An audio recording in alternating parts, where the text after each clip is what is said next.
Amen. Good evening po sa ating lahat. Ako po ay nagpapasalamat sa opportunity na naging kabahagi po ng DBBS. Nakakamiss po yung DBBS na every summer. So sa mga magulang ng mga bata, mga guardians, ay ito po yung pinakamagandang regalo na ibinigay nyo sa mga anak ninyo, ang mabigyan sila ng opportunity na maturuan po ng salita ng Panginoon. Sige po, hindi ko na patatagalin dahil alam ko po na excited po, no?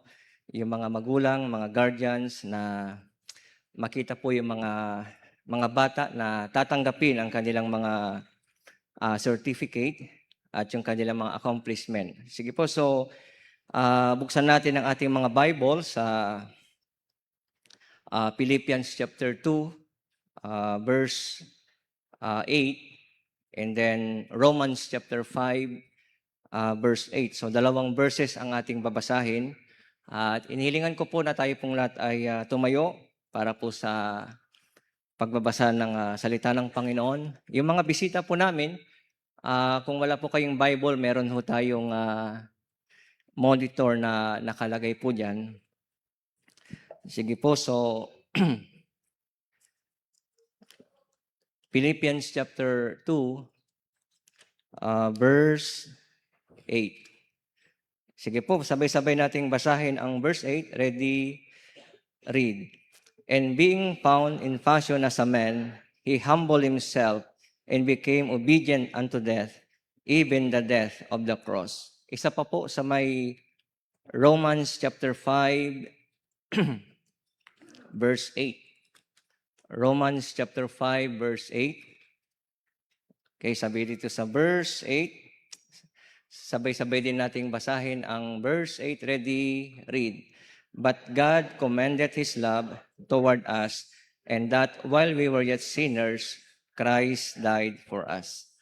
So manalangin po tayo. Dakilang Diyos, kami po ay nagpapasalamat for this prayer meeting, especially Lord sa mga bisita namin Panginoon ngayong gabi. At salamat din Lord sa aming pastor, Pastor Ramil and his family, sa kanila pong pangunguna Panginoon upang magkaroon po Lord ng DBBS itong time na ito. Dalangin ko po Lord ang dadalhin naming mensahe at mapapakinggan naming mensahe Lord ay magbigay sa amin Lord ng kaliwanagan at bigyan nyo rin kami ng karunungan upang maintindihan namin ang inyong pong mga salita. At ito Lord ay magsilbing lakas sa aming mga pamumuhay bilang mananampalataya. Hiniling ko rin Lord ang mga narito ngayon na mga bisita po namin. Nawa Lord ay sila din po yung makakilala sa inyo at na magkaroon din po sila ng buhay na walang hanggan sa langit. Salamat Lord sa inyo pong kabutihan sa amin. Ako rin po gabayan niyo po sa aking pagtuturo sa gabing ito. Ang Holy Spirit ang siyang manguna sa amin. In Jesus' name. Amen. Okay, pwede na ho tayong magsiupo. So, ang pinaka verse na nais ko pong ibahagi, ito pong Romans chapter 5, verse 8. No? Sa mga members, alam ko na ito po ay very familiar na verse na ginagamit natin lagi sa ating soul winning. Ano po? But this time, ito rin po yung akin pong nais pong ibahagi at ito po yung binigay ng Panginoon para pagbubulay-bulayan natin ngayong gabi. Sabi dito sa verse 8, but God commended His love toward us, and that while we were yet sinners, Christ died for us. No? So yung pinakahuling mga salita, yun ang atin pong magiging message sa ngayong gabi. So ang ating message ay pinamagatang the benefit of Christ's death. Okay? The benefit of Christ's death. So sa Tagalog, ang kapakinabangan ng kamatayan ng ating Panginoong Hesukristo. And I believe, ang kamatayan ay hindi po good topic. Tama po ba? Hindi po madalas pag-usapan. Okay? At hindi po yan madalas mabanggit kung may mga fellowship. Ang madalas is yung mga ibang bagay except po yung tinatawag na kamatayan. Okay? Pero kung makikita ho natin, no, sa gabing ito, ang kamatayan ay sa tao is ang kamatayan po sa tao is kawalan. Tama po ba? I believe marami po sa atin dito ang namatayan na. Okay? Hindi yung aso o kaya pusa, no? Mahal sa buhay. Okay? So, sa tao po ang kamatayan is kawalan. Okay? Okay? Ang kamatayan po sa tao po is kapighatian. Wala naman sigurong namatayan na masaya, ano po? Okay? Lalo na pag ang namatay is yung mahal mo sa buhay, ang namatay ay talagang napakalapit sa iyo. So ang kamatayan sa tao po is kawalan, yan ay kapighatian, at ito'y hiwalayan. Okay? Pero may isang kamatayan, mga kapatid, mga kaibigan, may isang kamatayan na may kapakinabangan sa atin. Okay? May kamatayan na mayroon pong napakalaking kapakinabangan sa bawat isa. Yan ay walang iba ang kamatayan ng ating Panginoong Jesucristo. Kung sa atin ang kamatayan, kawalan, kung sa atin ang kamatayan po ay kapighatian, kung ang kamatayan po ay hiwalayan, ang kamatayan ng ating Panginoong Jesucristo ay may malaking kapakinabangan. Okay? Na-appreciate nyo pa ang benepisyo ng kamatayan ni Kristo? Amen? Nandiyan pa ba tayo? Isipin nyo pag hindi namatay si Jesus. Isipin nyo kung ang ating Panginoong Jesucristo ay hindi sumunod sa cross ng Kalbaryo upang siya mamatay. Okay? Siguro, ang lahat ng tao ay miserable. Ang lahat ng tao po ay patungo sa impyerno.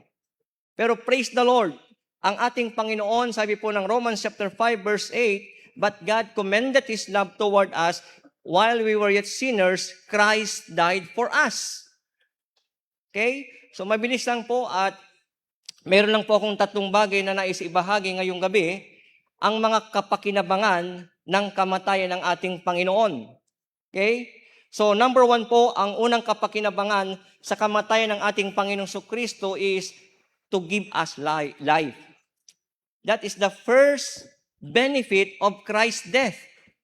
To give us life. Okay? Alam naman natin na yun ang purpose ba't namatay si Kristo. Bigyan tayo ng buhay. Amen? Tingnan natin sa John chapter 10 verse 10. Okay? Masyado po ba ako mabilis?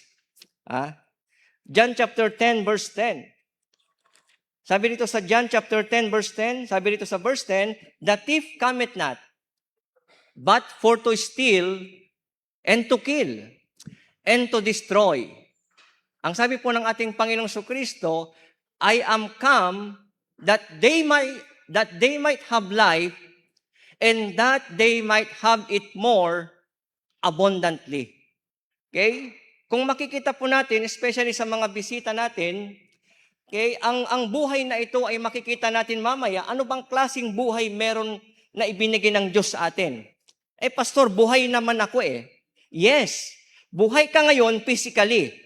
Pero yung buhay mo na physical na yan ay hindi po permanente. Yan ay temporary lang. The Bible says in James chapter 4 verse 14. Ano ang sabi po ng James 4:14? Tignan natin po sa James 4 verse 14. Sabi po dito sa verse 14, whereas ye know not what shall be on the morrow, for what is your life? Okay? Hindi mo alam kung ano ang magiging katapusan mo. Sino sa inyo rito, alam niya yung birthday niya? I believe, lahat tayo alam natin. Pero sino sa inyo rito, alam niyo yung araw ng kamatayan niyo? Wala naman siguro po, ano po? Wala naman nakakaalam ng araw ng kanyang kamatayan. Pero ito po yung sigurado na ang sabi po ng Hebrews chapter 9 verse 27, it is appointed unto men once to die, and after this, the judgment. Ang buhay ng tao po ay napakaiksi. Ang buhay ng tao po ay napakadali. Ang sabi po ng Bible, ang buhay ng tao ay parang singaw. Sino sa inyong nagluluto dito? Okay? Di ba pag nagluluto tayo is, especially pag may kanin, pag inangat mo yung takip ng kaldero, may usok. At kung mapapansin natin, yung usok, hindi tumatagal ng ilang segundo. Nawawala agad. Ganyan inalintulad ang buhay ng isang tao. Ang buhay mo physically, temporary. At dapat mayroon kang paghandaan na permanenteng buhay. Yan ay ang ikalawang buhay. Hey, listen, mga bisita, there is life after death. Ang aso pag namatay, wala nang buhay yan. Ang pusa pag namatay, wala nang buhay yan. Ang mga lamok, ang mga langaw, ang mga langgam, pag namatay po ang mga bagay na yan o mga insekto na yan, wala na pong mga kaluluwa po yan. Pero ibang klase ang tao na nilikha ng Diyos na may kaluluwa na hindi kailanman mamamatay. Alam niyo po mga kapatid, sa 5 taon or 4 na taon na nandun kami sa church, doon po sa North Caloocan, ang dami kong mga nakausap na tao na share ng salita ng Diyos na ibahagi ang kaligtasan ng ating Panginoong Kristo, after 30 minutes, patay. May isang membro, pastor, puntahan mo si ganito. Pinuntahan ko during the COVID. Naghihingalo yung tao. Naka-face mask ako, naka-mask. Siya walang mask. Pero hinarap ko pa rin. Binahagi ko sa kanyang salita ng Diyos. Sabi ko sa kanya, Kuya, pag naririnig mo ako, pisilin mo yung kamay ko. By the grace of God, pinipisil niya yung kamay ko. Tumatangwa. Sumasagot siya. To cut the long story short, yung lalaking ito, tumanggap kay Kristo. So, hindi na kami nagtagal sa lugar na yon kasi during the COVID eh. Paglabas namin, may isang member doon, nagmerienda lang kami. 4:00, 4:30, patay. May isang member, tinawagan ako, Pastor, puntahan mo yung kapatid ko. Pinuntahan ko sa Cavite, 2:00. 2:00. Kinausap ko, binahagi ko yung salita ng Diyos sa kanya. Pag uwi namin, wala pang 3:00, tumawag ulit yung kapatid niya, Pastor, patay na yung kapatid ko. Doon sa church namin, sa may North Caloocan, meron kaming mga natagpo ang mga pinsan namin, mga mundirin. Ang pangalan niya July.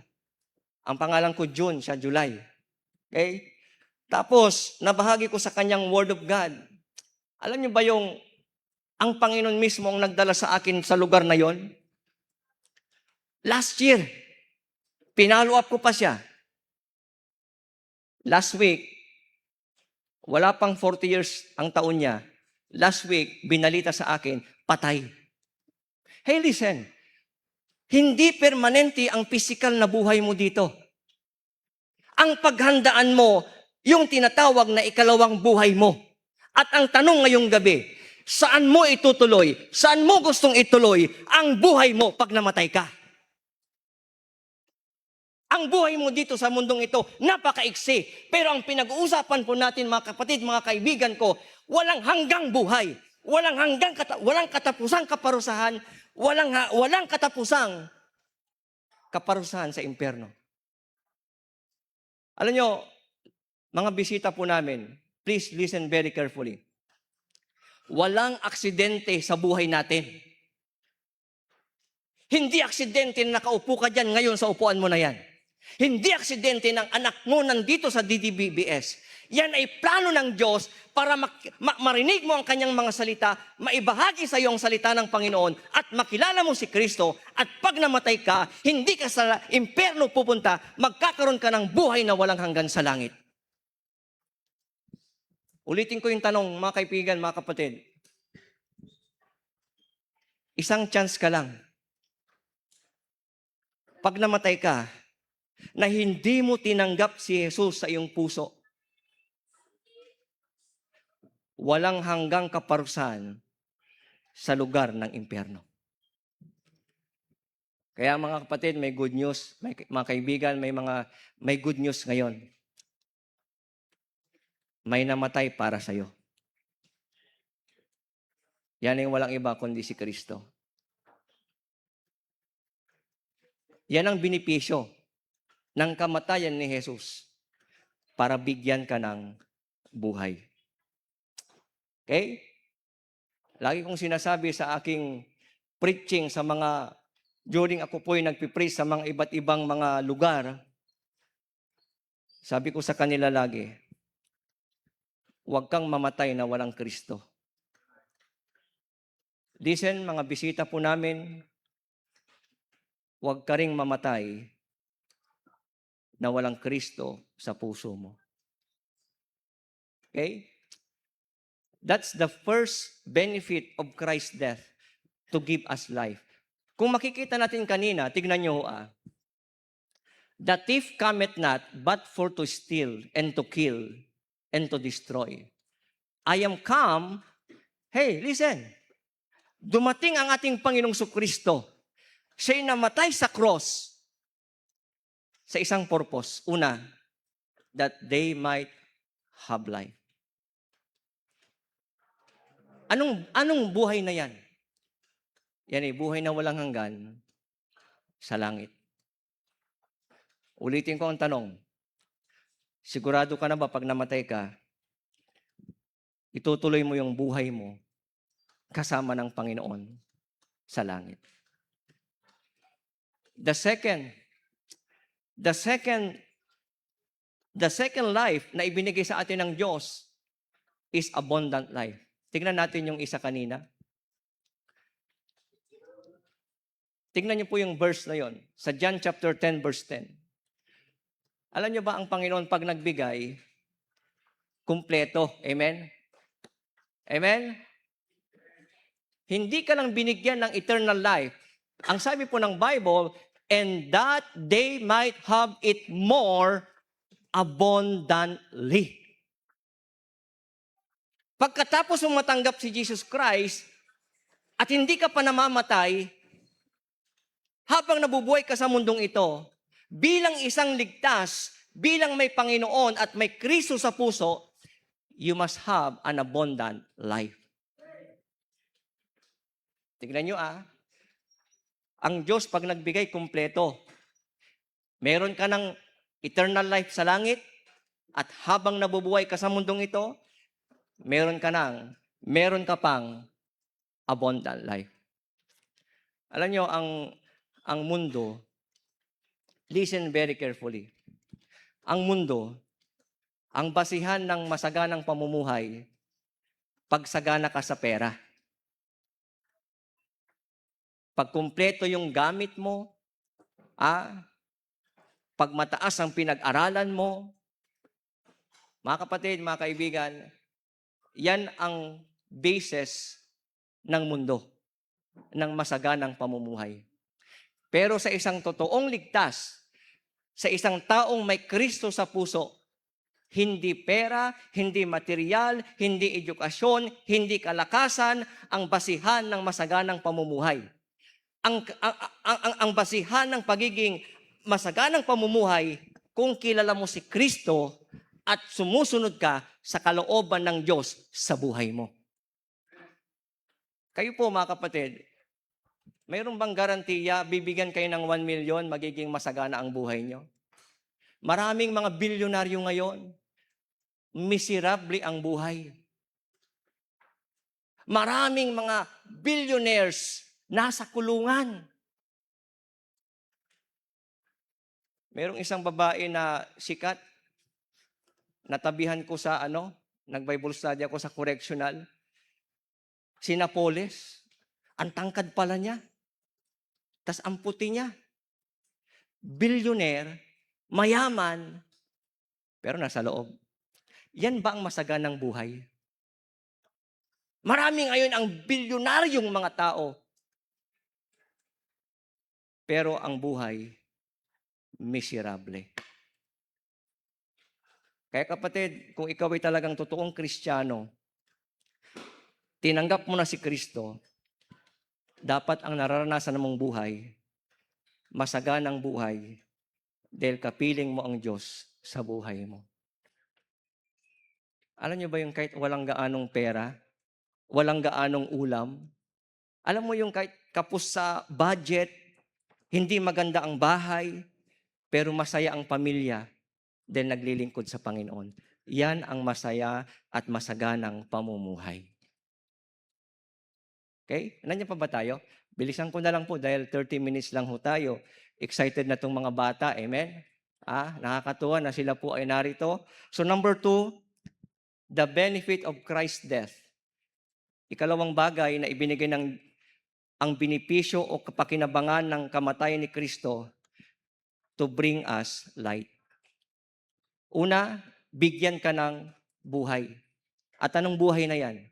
Buhay na walang hanggan sa langit. Pangalawa, na binipisyo ng kamatayan ni Kristo, nagdala sa atin ng liwanag. Alam niyo ba ang dahilan ba't nagpadala ang Diyos ng napakalaking baha? Sa Genesis, okay? Ang pinakadahilan, mga kapatid, ay dahil wala nang ibang gustong gawin ang tao noon, wala nang ibang inisip ang tao noon, kundi kademonyuhan. At ang sabi ng Panginoon Kristo, gugunawin ko, sisirain ko ang aking mga nilikha. Okay? Pero alam niyo, buti na lang, mga kapatid, si Kristo'y namatay sa cross at binigyan tayo ng ilaw. John chapter 1 verse 1 to 8. Tingnan natin, basahin po natin. John chapter 1 verse 1 to 8. In the beginning was the Word, and the Word was with God, and the Word was God. Verse 2, the same was in the beginning with God. Number 3, all things were made by Him, and without Him was not anything made that was made. And Him was life, and the life was the light of men. And the light shineth up in darkness. And the darkness comprehended it not. O sige nga, alam ko magagaling po kayo eh. Anong kailangan natin pag madilim? Meralco, amen? Liwanag, syempre. Okay? Sino sa inyo masaya pag madilim? I-off kaya natin yung ilaw. Yung mga bata, magsisigawan yan. Yung katabi mo, hindi mo na makikita. Pag ikaw ay nasa dilim, nangangapa tayo. Ibig sabihin, delikado pag madilim. Amen? Ituloy natin. Verse 6. There was a man sent from God whose name was John. The same came for a witness to bear witness of the light, that all men through him might believe. Verse 8. He was not that light. Si John ay hindi po ilaw. Siya lang po ang tagabitbit ng ilaw, but was sent to bear witness of that light. Yan mga kapatid, ang binipisyo ng kamatayan po ni Kristo para ilawan ang madilim nating buhay. Hey, are you listening? Yan ang binipisyo ng kamatayan ng ating Panginoong Kristo para ilawan ang madilim nating pamumuhay. Alam nyo, sa panahon ngayon, padilim na ng padilim ang mundo. Tama? Hindi literal na dumidilim ang mundo. What I'm trying to say is, ang buhay ng tao, padilim na ng padilim dahil sa kasalanan. Oy, nandiyan pa ba tayo? Listen. Noon, ang kasalanan ginagawa sa dilim. Pero ngayon, tirik ang araw, tanghaling tapat, ginagawa na ang krimen. Ibig sabihin, ang mundong ito, hindi umaayos. Nandiyan pa ba tayo? Ang mundong ito, hindi bumubuti. Ang mundong ito, padilim na ng padilim. At ang isang kailangan lang natin dito, liwanag ng Panginoon. Liwanag ng salita ng Diyos. Liwanag ng salita ng Panginoon. At ang liwanag na yan, binipisyo niyan dahil namatay si Kristo para sa atin.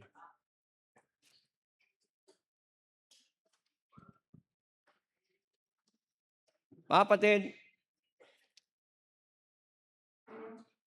maraming tao, wala ng discernment. Hindi na alam kung anong tama or mali.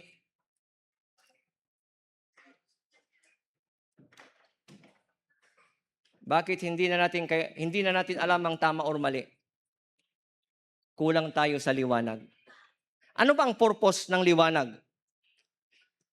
Letter A, the purpose of light is to have a clear vision. To have a clear vision. Kung ikaw ay na kay Kristo at ang liwanag ay nasa iyo, dapat meron kang tinatawag na clear vision sa buhay mo. Nakikita mo yung daan. Nagkakaroon ka ng vision sa kalooban ng Diyos. Nagkakaroon tayo ng vision na sumunod sa Panginoon. Pero pag wala tayong liwanag, mga kapatid, wala ka na nakikita, hindi clear ang vision natin. Hindi lang po yan. The second purpose of light is to have clear direction. To have a clear direction. Minsan meron kaming sasakyan na ginagamit dati, yung Avanza na nabili namin na tinaksi. Kailan niya pa ba kayo, mga kapatid? Tinaksi po yung sasakyan na yan. At alam nyo, umuwi kami ng province, nakakarating lang kami dahil po sa biyaya ng Diyos. Yun talaga ang grace ng Panginoon. Alam nyo ba yung NLEX, yung pinaka-dead end ng expressway, Santa Ines. Walang ilaw doon. Ang problema namin, yung ilaw namin sa sasakyan, parang kandila. At ang pinakamasaklap na nangyari, umulan pa. Alam nyo, habang nagdadrive ako, talagang wala akong ginawa kundi mag-pray. Pero by God's grace, nakarating po kami. Hey, listen. Pag wala kang liwanag, hindi mo makikita yung direction mo. Kaya maraming mananampalataya, walang direksyon kasi hindi nabubuhay sa liwanag. Kung meron kang clear vision, meron kang dapat clear direction. At ang isang taong nakakakita at may liwanag, hindi po yan naliligaw. Mahirap maglakad, mag-drive pag madilim. Imbis na pumunta ka ng Quiapo, napunta ka sa Divisoria. Walang ilaw eh. Okay? Yan ang ikalawang purpose ng ilaw. Number 3 and last, the benefit of Christ's death. First, ano po yung una? Ang unang pakinabang ng kamatayan ni Kristo to give us light. To give us life, buhay. Number 2, the second benefit of Christ's death is to bring us light. And lastly, the third benefit of Christ's death is to show us His love. To show His love. Yan ang ikatlo na benepisyo ng kamatayan ni Kristo. Sa mga bisita ho namin, please, mag-focus ka sa point na to. Pakinggan mong mabuti to. John 3:16. Tignan natin sa John 3:16. John chapter 3, verse 16. Sabi dito sa verse 16, for God so loved the world that He gave His only begotten Son, that whosoever believeth in Him should not perish, but have everlasting life.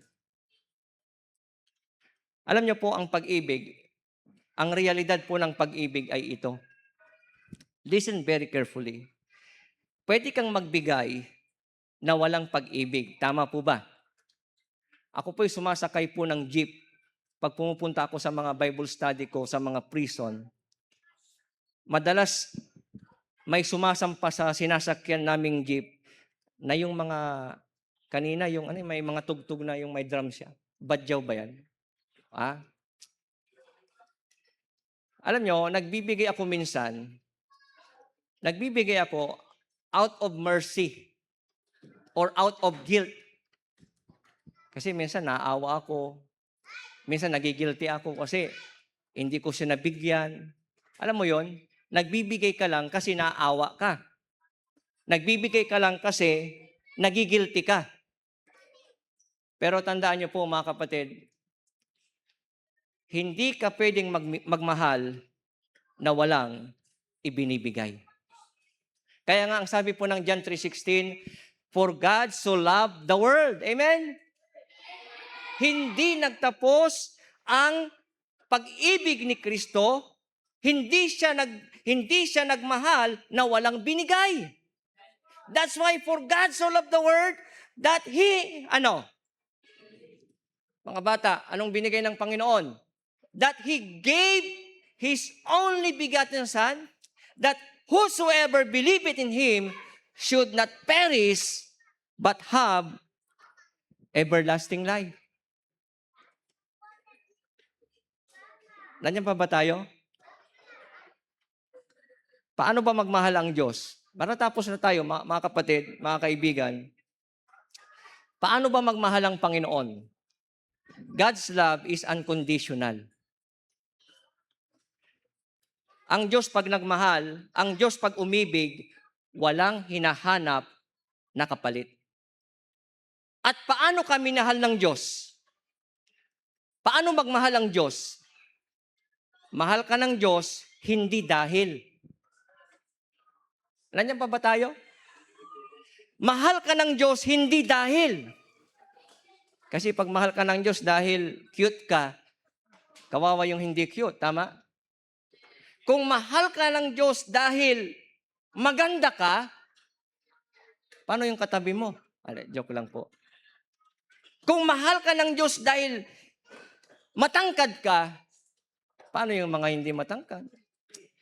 Hey, listen. Ang klaseng pag-ibig meron ng Diyos, ito. Mahal ka ng Diyos kahit ano ka pa.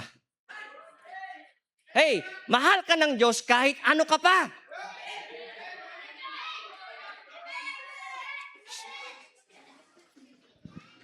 Kaya walang pwedeng magmalaki sa atin dito. Dahil pare-parehas tayo na minahal ng Diyos unconditionally. Minahal ka ng Diyos kahit ano ka pa. Minahal ka ng Diyos kahit anong itsura mo, kahit anong kalagayan mo sa buhay mo, kahit anong katayuan mo sa buhay mo, minahal ka ng Diyos kahit ano ka pa. That is unconditional love. That is unconditional love. The second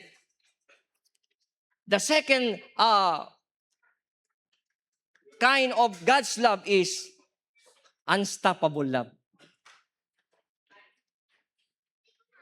Tayo, pag nagmahal tayo, minsan umihinto. Ano po? Aminin na natin, amen? Parang ako lang yata. Minsan, humihinto tayong magmahal.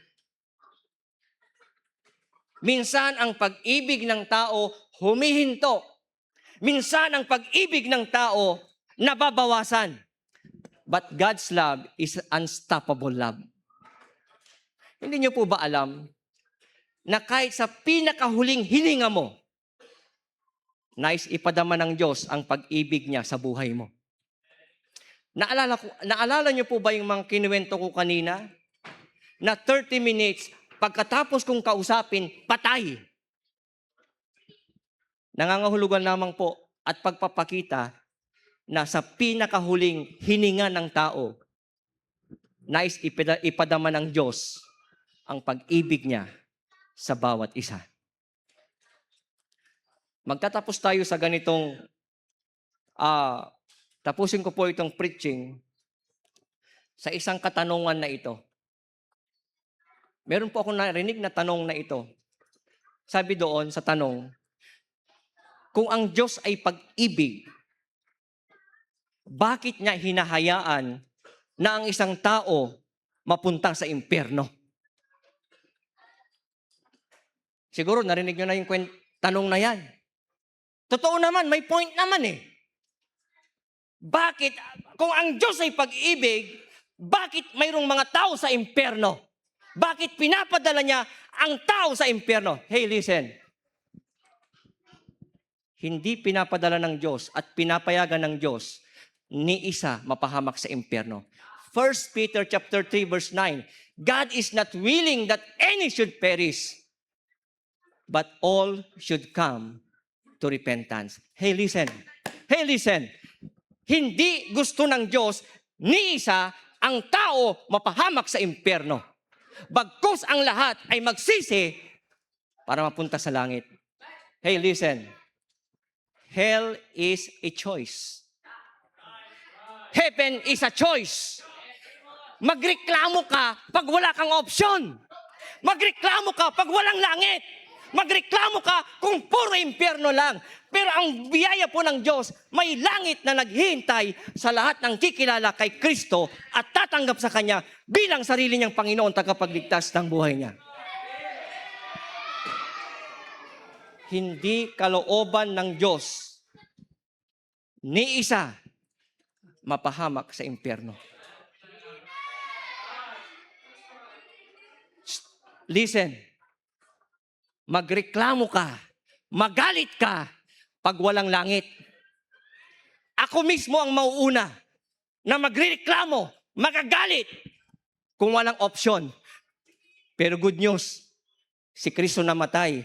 Naghanda siya ng langit para sa lahat ng taong magsisisi, tatanggap sa Kanya bilang sarili niyang Panginoon tagapagligtas ng buhay niya. Tapos na tayo. Pero ang pakiusap ko, mga bata, makinig kayo. Tapos na ako. Okay? 1 minute na lang. Kung ikaw ay nandito, hindi ka pa talaga sigurado na sa langit ka pupunta. Huwag kang lalabas sa pintuang ito na hindi mo kinilala si Kristo. Ang tanong ko, saan mo gustong ituloy ang buhay mo pag namatay ka? Hey, listen, tumingin kayo sa akin. Napakasaklap. Naghirap ka na nga sa lupa.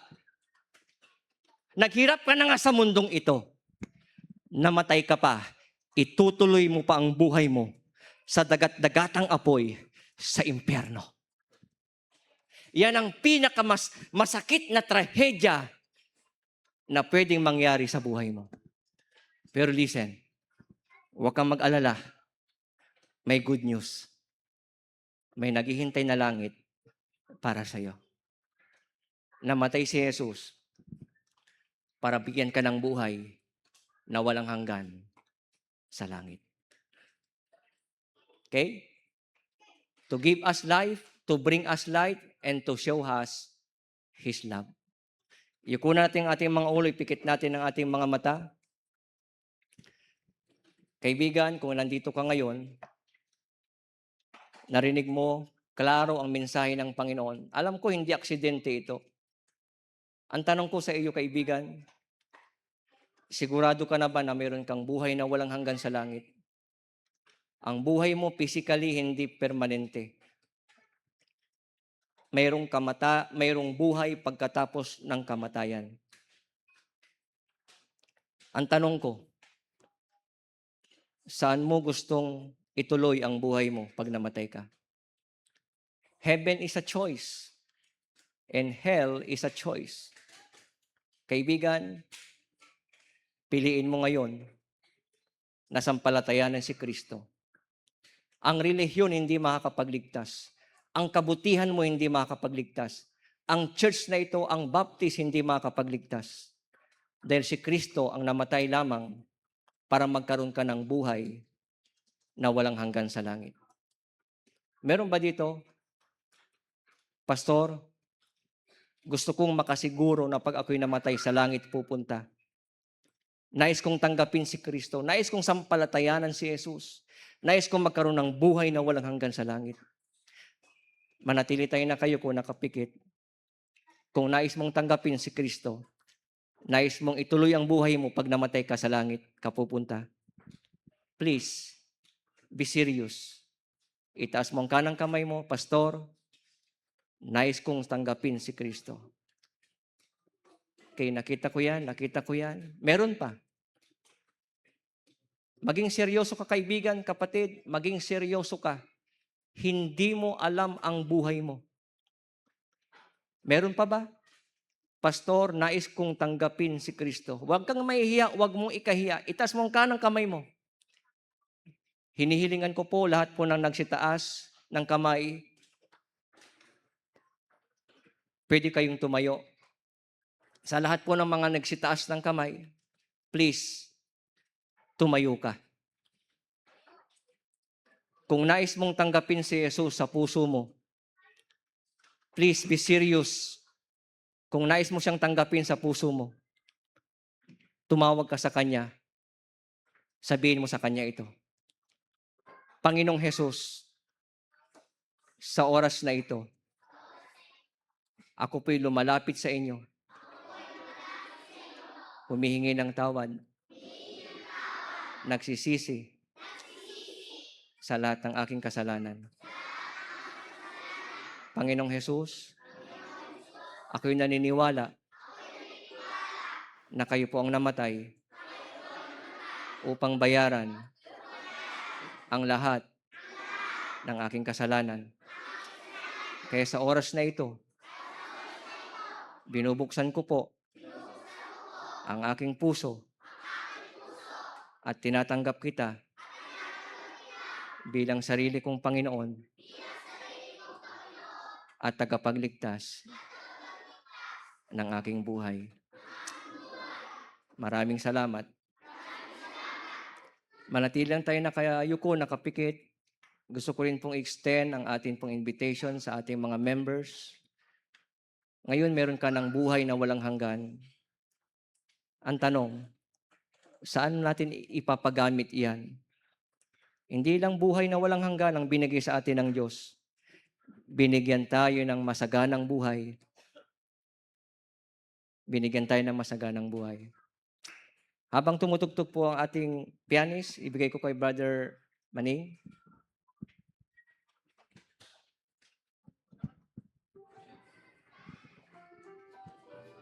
Okay po, sa mga miyembro po natin na nakapakinig po, pwede po umupo na po kayo. Sa mga miyembro po, hindi lang po sa mga bisita po nating invitation, sa mga miyembro naman po, open pa rin po ang ating altar na kung saan pwede po kayong mag-forward pa rin po. Kung sino po yung kinausap ng Panginoon, kung nangusap po sa inyo ang Panginoon, open pa rin po ang ating altar. Okay po. Sa mga bisita po na tumanggap po sa Panginoon, nagpapasalamat po kami sa inyo dahil hindi po kayo natakot, hindi po kayo nahiya na ipahayag na kayo po ay naligtas. At nagpapasalamat po kami dahil naging totoo po kayo sa inyong sarili. Tandaan niyo po yung date na to. May 4. Ay, May 4 ba? Ano date natin? May 6. May 6 po. May 6 po. Tandaan niyo po yung date nito. May 6 po, tinanggap niyo ang Panginoon sa puso niyo. Okay po, sana po naging maliwanag po sa bawat isa po ang mensahe na binigay po. At dalangin ko po na ang ating church po ay bukas po pag Wednesday, Sunday po. Pwede pa rin po kayong dumalo. Nang sa gayon po ay kayo ay marami pang malaman po patungkol po sa Biblia po at sa salita ng Diyos. Dakilang po salamat po muli sa binigay mong mensahe na binigay ni Pastor John Mandarin. Salamat po sa Holy Spirit na nagbigay ng kaalaman o wisdom Panginoon ko sa mga nakapakinig. Salamat po sa wisdom din na binigay po kay Pastor John Mandarin. Salamat po at tunay ka pong aming Diyos na tagapagligtas. Salamat po sa mga oras ito sa pangalan ni Jesus. Amen.